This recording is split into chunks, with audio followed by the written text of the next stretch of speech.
vegan, Christian, athlete. Come on in, come on in. You may want to grab a pen and a paper if you're learning about um, veganism, whole food, plant-based diet. And this is, I'm doing a spotlight. I've been doing some research lately on people who are Christian and people who are vegan and trying to find that tie-in and like, things that I've kind of found, but see what other people have found. So I'm going to be sharing with you about a guy named Joseph Blair. Okay. And he's actually from the city that I live in. He went to the college, and there's an article recently just updated in December, just recently 19th. And I wanted to share with the community here. And he talks about the whole thing. So I wanted to do a little reaction video with you. So I love what he says is that nothing should have to die for me to live. That's important to understand. That's the thing I think a lot of people don't really understand. That's new, don't really know about it. I'm just gonna see if my audio is okay. Is that when we choose to eat meat or slash animal flesh, that things have to die for that to happen. And sometimes we just don't quite make the connection. So I'm gonna, okay, yep, my audio is okay. Is my audio okay? Yeah, okay. I just want to make sure my audio was okay. So, and he specifically says that nothing should have to die for me to live. And I found that after being vegan myself, is that nothing has to die for me to eat. There's so many things, so many delicious things. I've been eating some delicious things, and that nothing has to die for me to live. I mean, he really says that right out front, and that's the truth. Who knows? I don't have all the answers for what they did 2,000 years ago or such, but nowadays, things evolve. We just don't have to kill anything to live. So I'm going to go over this fun little, very informative article. He's an assistant coach currently to the Washington Wizards. So if you know anything about basketball, you know this guy. I don't know everything about him, but I know he was formal. He played professional basketball. He played at our college here in our town. He was really, really good. And so that's, he speaks a lot towards like being athletic and being healthy, being Christian point of view, and just what's right, just in general, right? So this was kind of a perspective from the guy that writing the article, interviewing him, and from his point of view, Justin Spears. Give him credit for this article in the Tucson.com online paper. And the holidays can be a challenging time for a vegan. It's so true. Turkey and ham can be a vegan nightmare. Isn't that true? If you are a vegan, we don't like seeing that stuff laying around. So can desserts, many of which are laced with dairy products. Almost all the desserts are laced with dairy products, right? So Joseph Blair, the former U of A basketball standout and staffer, who is now an assistant coach with the NBA's Washington Wizards, finds ways to work around it, right? So I have margaritas and tacos for Thanksgiving. That's what I'm making for Christmas. I make myself in, said Blair, who will return to Arizona on Tuesday when the Wizards take on the Suns in Phoenix. So he's actively coaching athletes all the time and encourages people to go with the same point of view. I'll get plant-based meat crumbles, chili powder, add sofrito, fry them in vegetable oil with corn tortillas, add homemade salsa and vegan sour cream, and cook it up with some margaritas. That's my favorite meal. So that sounds really good. So that gives us some ideas of what we can do. We can do all that. So and have just as much, just have all that enjoyment of eating food and drinks. The holidays are about spending time with people, not meals you eat. That is so true. It's about the relationships. It's about our friendships and our relationships and with other people. Blair, who started in Arizona's front court during the Wildcats run in 1994, when they were in the Final Four, converted to veganism 7 years ago. So he said that was 7 years ago. So that's interesting. It wasn't quite as popular as it is now. Veganism is really gaining a lot of momentum right now. So if you're kind of curious about it, just kind of listen to what happened to him here. Let's learn from his journey. I was doing it before it became popular, Blair said. Blair doesn't use any animal products, no meat, no dairy, no eggs, not even honey.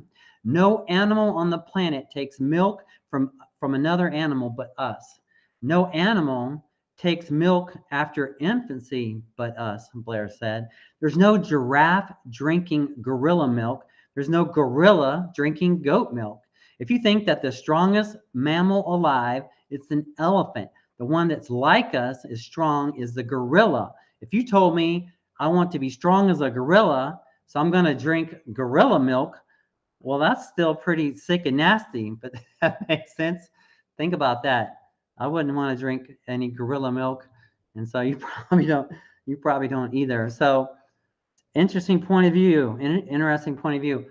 What about a cow? What about a cow do we want to be? It's not fast. It's not super strong. It's a cow. Also, what does it say about us as a society that we're eating animals that we love and they would love us back? We're not eating tigers, panthers, and lions. We're eating cows that would let us pet them, pigs that have higher IQ than a dog, and a chicken that would let us love them. That's pretty disgusting in my opinion, and agreed here as well. So thank you so much for sharing. All right, Joseph, thank you so much. Right, thank you so much. The Star spoke to the 48-year-old Blair about his veganism and how it's impacted his well-being using his social media platforms to highlight restaurants in the NBA cities. So that's the thing. So he gets to travel all over the world, basically, and he's probably been to some of the best vegan restaurants. And think about it, and he can just suggest them, and just that's amazing. So I think that's an amazing thing that he gets to do. I think it goes back to when I first left the U of A. When I first started playing professionally, I was vegetarian for 10 years. So he was vegetarian for 10 years. I went from vegetarian to pescatarian, which is kind of what I did towards the end of my playing career. Once I retired, I kind of fell off the wagon and started eating everything. Then 7 years ago, my girlfriend at the time called me one day, saw a documentary, which that's how a lot of ways we learn, is the latest documentaries, and was almost brought to tears because of the treatment of the animals. If you really spend time, that's so true. And if you're watching this, if you're interested, if you're just learning and you just kind of want to find out, you have curiosities about what is veganism, watch the documentaries and you'll see how bad, and you'll really, it'll open up your eyes and maybe get a tear in your eye too. He says, well, I love you and I want to support you. I want to go vegan too. I love that attitude. That's what spurred it off. So when I was vegetarian for all those years, it was about my health and just feeling better. When I was at the U of A, I was a little chubby. I broke through making fit and changed my diet. When you look at the exploitation of the creatures, and that's really what veganism about, is pointing out the exploitation of other creatures. I think that it's more powerful for me than the health portion of it, because there is an exploitation of the creatures, and it is a diet side of it.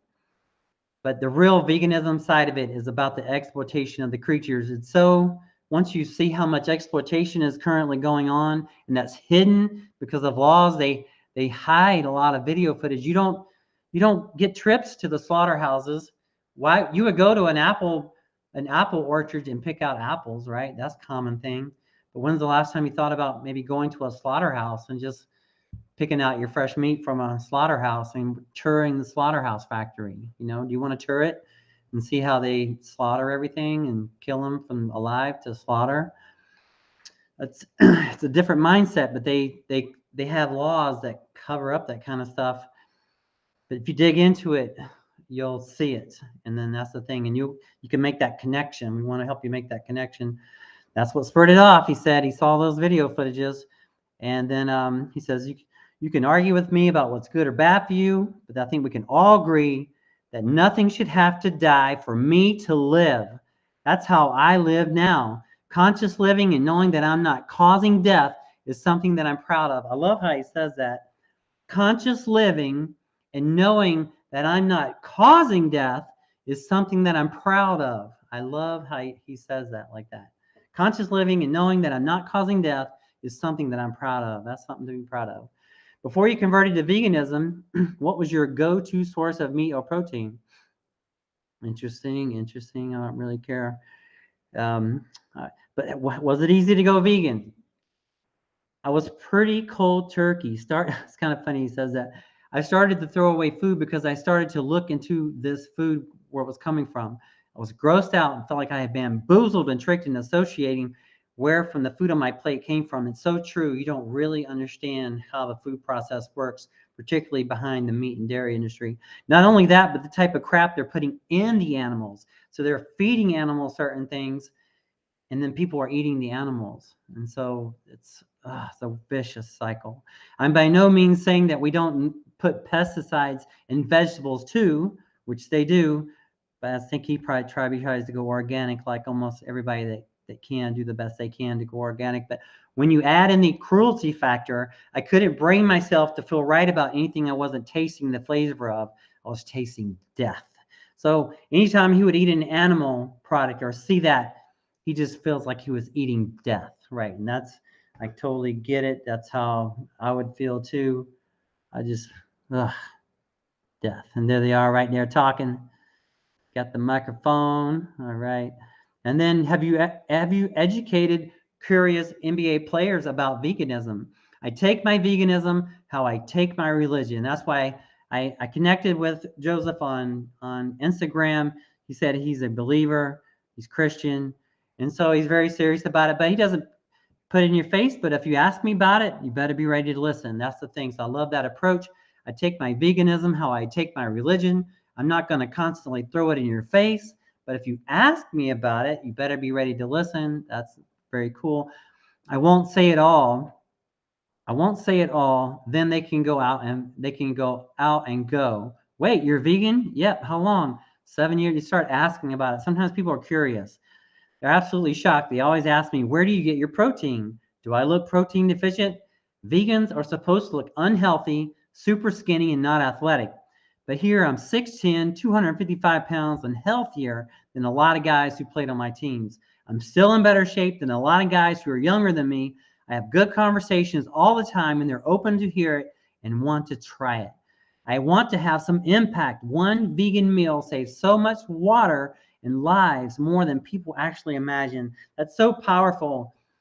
And just want to think about every victory, every inch, every gaining, every impact, just even one meal, just having even just increasing your one meal, just changing, just adding one meal, just having one meal saves a lot of water and lives more than you could actually imagine. Once you dig into it and find out more about it, you'll understand. But if you want to do something small, you want to make a small step in the right direction, just add one meal. Just add a meal. Just look up something you like.